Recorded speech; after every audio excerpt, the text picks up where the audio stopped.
Cook with কোয়েলের ফ্রেন্ডসরা আশা করি খুব ভালো আছো। আজকে তোমাদের সাথে শেয়ার করব চিকেন চাপের রেসিপি।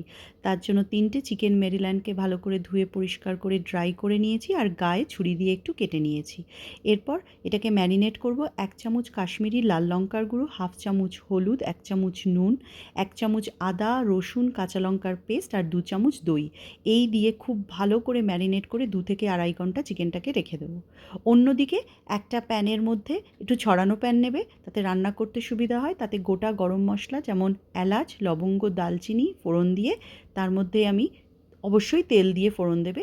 তার মধ্যে আমি একটা পেঁয়াজকে বেটে রেখেছিলাম সেইটা দেবো, দিয়ে একটু নাড়াচাড়া করে তার মধ্যে 1 চামচ নুন দেবো। নুন দিয়ে যখন আর 1/2 চামচ চিনি দেবো, তাতে কী হবে, পেঁয়াজের ক্যারামেলাইজ কালারটা খুব ভালো আসবে।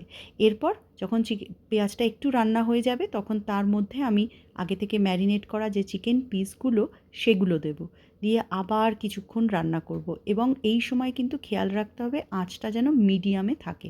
তাতে কী হবে, চিকেনের গায়ে ওই যে পেঁয়াজের বাদামি কালারটা সেটাও আসবে, আর চিকেন কিন্তু ওই পেঁয়াজের জলে এবং চিকেন থেকে যেটুকু জল বেরোবে তাতেই কিন্তু চিকেনটা রান্না হবে। তো মোটামুটি ঢাকা দিয়ে মিডিয়াম আঁচে রান্না করতে তোমার 15 থেকে 20 মিনিট কিন্তু লাগবে। এবং মাঝে মাঝে যেটা অবশ্যই করতে হবে, চিকেন পিসগুলোকে উল্টে দিতে হবে। যখন দেখতে পারবে একটা পিস একটু বাদামি বাদামি হয়ে গেছে, তখন চিকেনটাকে উল্টে দেবে, যাতে অন্য পিসটাও কিন্তু, অন্য সাইডটাও কিন্তু সেই কালারটা আবার এসে যায়। এইভাবে ঢাকা দিয়ে রান্না করলে দেখা যাবে যে চিকেন থেকে একটা অল্প জল বা গ্রেভি যাই বলো না কেন সেটা বেরিয়েছে। এবং সেই অবস্থায় তার মধ্যে আবার 1 চামচ কাশ্মীরি লাল লঙ্কার গুঁড়ো দেবে। তাতে কালারটা ভীষণ ভালো আসবে, যেটা হচ্ছে তোমার চিকেন চাপের একটা অথেন্টিক কালার, সেটা আসবে। আর আমি 1 পিঞ্চ মতন একটু ফুড কালার দিয়েছি, এই অরেঞ্জ ফুড কালার, যেটাকে কেসার কালারও বলে, তাতে কালারটা একদম পারফেক্ট দোকানের মতন আসবে। তো এইভাবে রান্না করবে ঢাকা দিয়ে।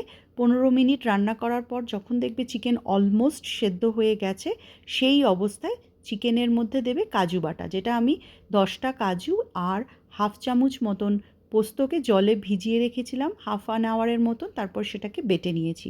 সেই কাজু বাটাটা দেবে, আর ওই বাসনটাকে একটু ভালো করে জল দিয়ে গুলে তুমি ওই বাসনের জলটুকু দিয়ে দেবে। তাতে কি হবে, কাজুটা কিন্তু লেগেও যাবে না, আর যতটুকু চিকেন সেদ্ধ হওয়া বাকি আছে তাতেই কিন্তু চিকেন সেদ্ধ হয়ে যাবে। তো এইভাবে রান্না করতে করতে মোটামুটি 1/2 আওয়ার লাগে এই চিকেনটা রান্না করতে। আর নামানোর আগে 4-5টা কাঁচা লঙ্কা দেবে, 1 চামচ ঘি দেবে, তারপর চিকেনটাকে পোলাওয়ের সাথে পরিবেশন করো। কেমন লাগলো জানিও।